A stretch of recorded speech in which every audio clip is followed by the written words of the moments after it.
Hi folks, it's time to straighten up the fishing gear.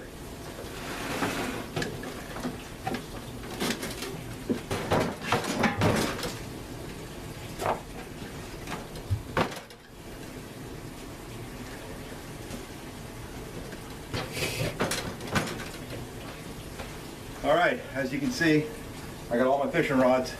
They're all thrown in there. Time to replace hooks, check the line, rearrange the box, make sure I got everything out of it. Something I forgot the other day.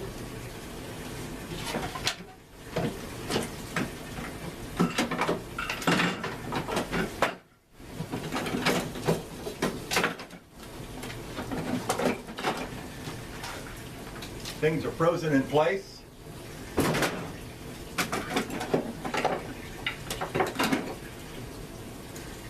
I forgot my water. Left it outside. It's frozen solid. I hope it's not cracked. So we're going to let it sit here and warm up.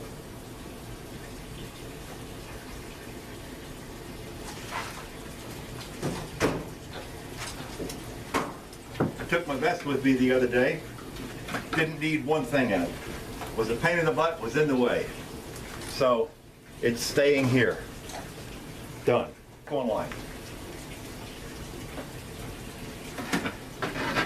I gotta make me 2 more of these. Let me get the camera a little closer. Okay, I'm back. Can't see me, but does that matter? No. Anyway, back to this. Gotta make 2 more of these. I found out that the long rods, the ones that I personally make, like this one, you see how long it is? When put on a holder, the end sticks out way too far. Let me see if I can't arrange this again. Oh, that looks better. The end of this is way too far out from the end of this, which means my catch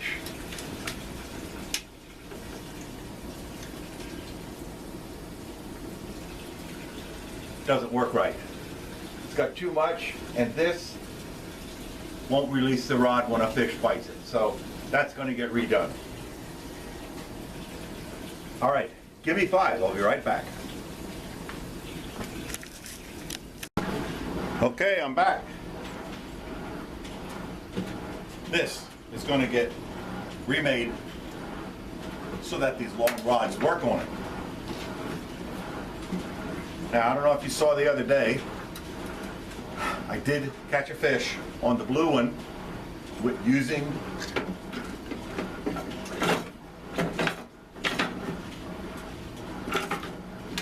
this specific holder. And I'll show you the difference from the blue to the red, blue to the black. I'm all right.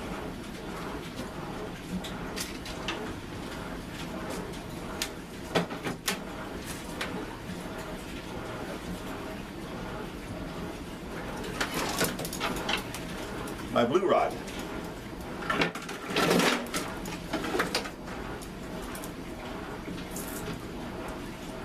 There it is set up. Now here's the difference.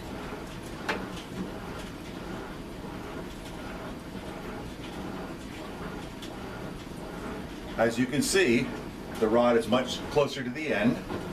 Now, right now I've got it tilted wrong, but the fishing line goes over this. As it goes over this and the fish pull it down, the hook automatically sets into the fish's mouth. I don't have to be standing there to set the hook. It's an automatic one. Then the fish just continues. One of the chances, my hook went up and got caught on a wire, wrapped around itself. Ouch!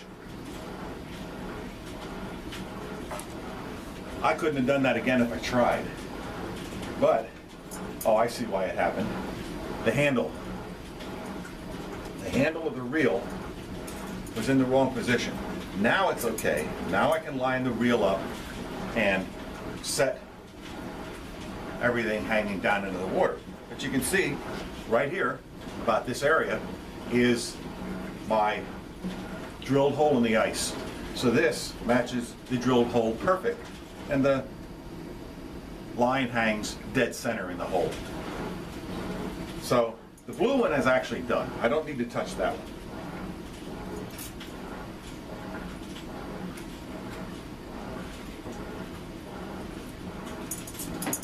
What I do have to do though is replace the hooks and the last 10 feet of line on my rods. Whoa. I also have to make a few more of these connections right here. I know it's hard to see, but that little hook is what hooks onto the rod, and that is where the line lays over when it's in that position.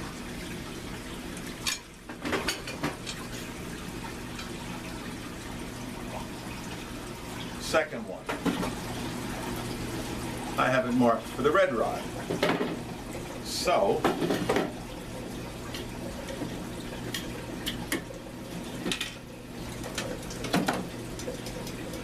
the red rod also hangs directly over the hole, plus about an inch or two. Make the board a little short, does not matter. This crafty little invention, like that, holds the rod in the ready to trip position. When a fish would pull down on the line right here, it pulls it out of the rod, and the rod sets the hook. There was one problem I ran into the other day. These being metal were actually freezing, and when I went to pull the line up, it would stick to the line because the line was wet. Coming up out of the water, it would freeze. This would stick to the line. Just have to be extra careful, that's all.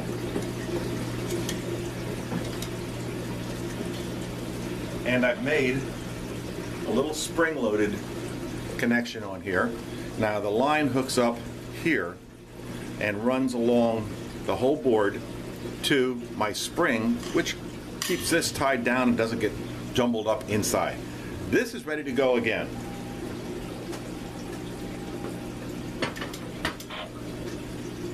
Minus replacing the hook.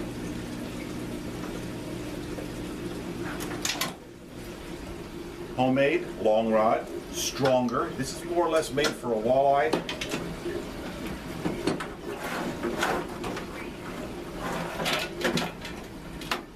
Hey, I'm all tangled up.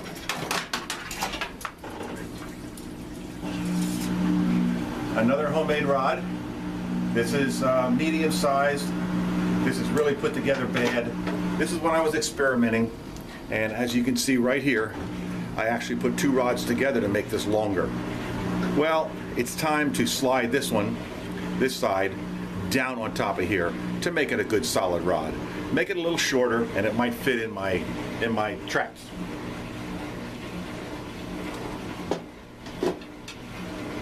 This one's my extra long rod tip that I made into an ice fishing rod. It's a long one, it's a strong one, and I did catch fish on this the other day, so very happy with it. I'm not going to change anything on the rod except for new line, which I have ready to go.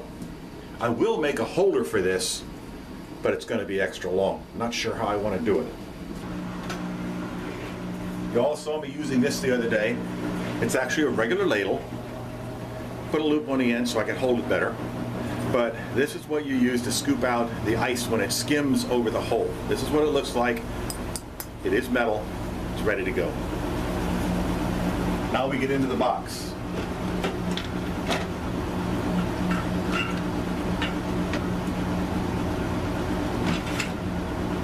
This one, I actually lost the end metal piece to it. So I found out why. I've got to squeeze this down so the line does not come off of it.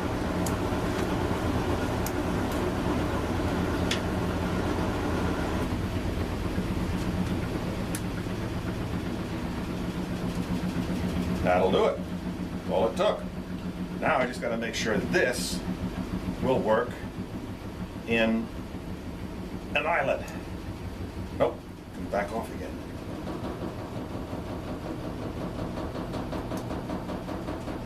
So we're gonna have to check that out. this needs work.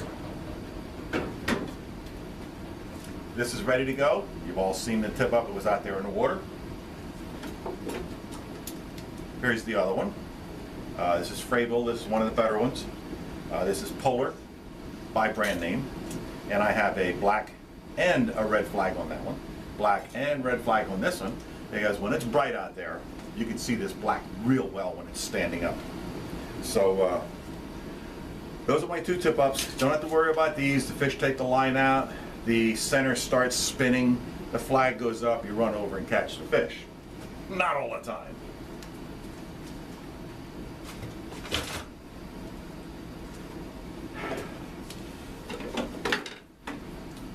Here's a must. Ice cleats. Mounted in rubber. Cleats on the bottom. Rubber holders on the top. They do come off a lot. And had these on the other day and still slipped.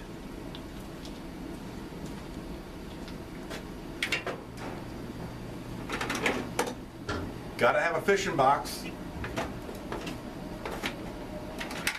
In here, Swedish pimples, my hooks, large, my jig heads,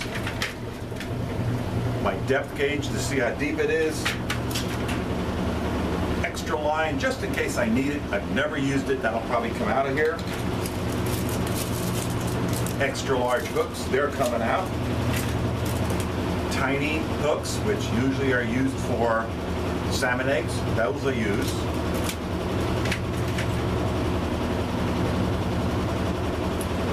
Nighttime fishing. They have a connection you put on top of your rod, on top of your tip up. When the tip up goes up, that's what happens at a distance. And it notifies you at a distance that, hey, your tip up is up, you probably have a fish on there. When it's laying down, of course, nothing happens. It's a little mercury switch inside.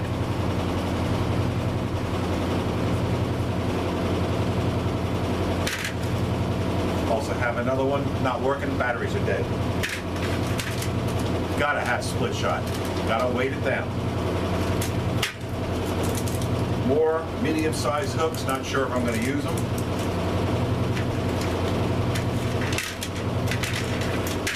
Aha. Found an extra one. Very, very good. I don't have to make one that way. If the sun's out while you're fishing, they sell these. They're yellow and black. You put this in the hole, and of course the sun hits that black area, and believe it or not, warms up an area around it. Now, okay, there's something I wanted to show everybody here. Made it myself, got the part in Germany when I was stationed over there in 1976. This right here. This used to be a walking stick. Turns into a ski pole, but I've taken the center out and have taken the pad from a tree stand, and it makes an automatic seat for out in the ice. There it is. Sit on the top. Got a little point in the bottom. I'm going to sharpen this so it goes in the ice better. But I just wanted to show you my invention of a seat for the ice. You get up, walk away, it falls over, so what? Pick it back up and do it again.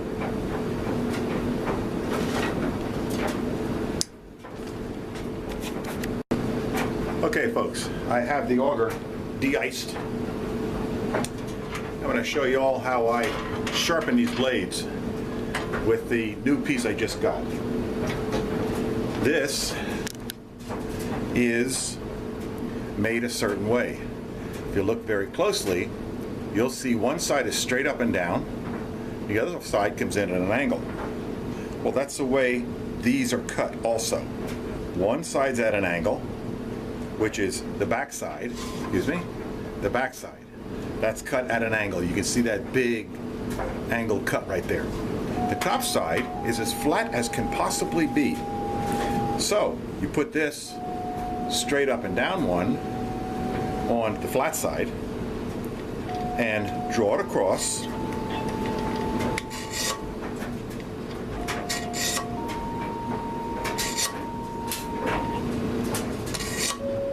Three, 4, 5 times, and it makes it razor sharp. Not yet.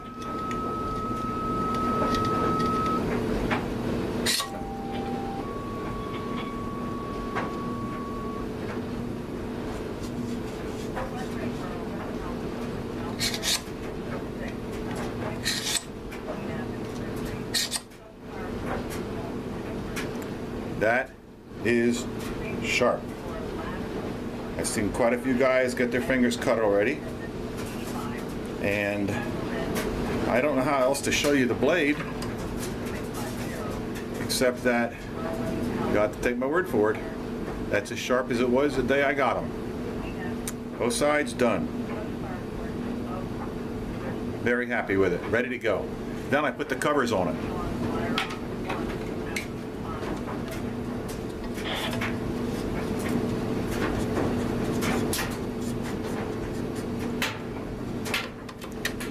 Just like that.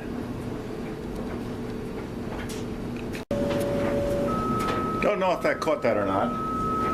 Battery went dead on me. But just wanted to show you. There's my covers. Covers those sharp blades so they don't cut my fishing line or don't cut me or material or anything else. So there it is. This is ready to go for my next ice fishing trip. Well, it's not completely ready to go. This is a breakdown. As you can see, I'm undoing it. This thing folds. It's frozen right now. There it goes. Folds in half to fit in the sled. Oops, one way. To fit in the sled. And it does, fits right in there. And there's the adjuster or the tightener or the lengthener, I don't know what it's called. Just a set screw.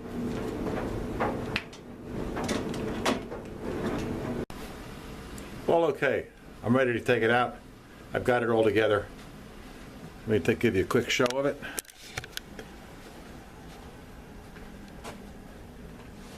There it is. It's ready to go. Rod's all been relined, rehooked, fresh split shot.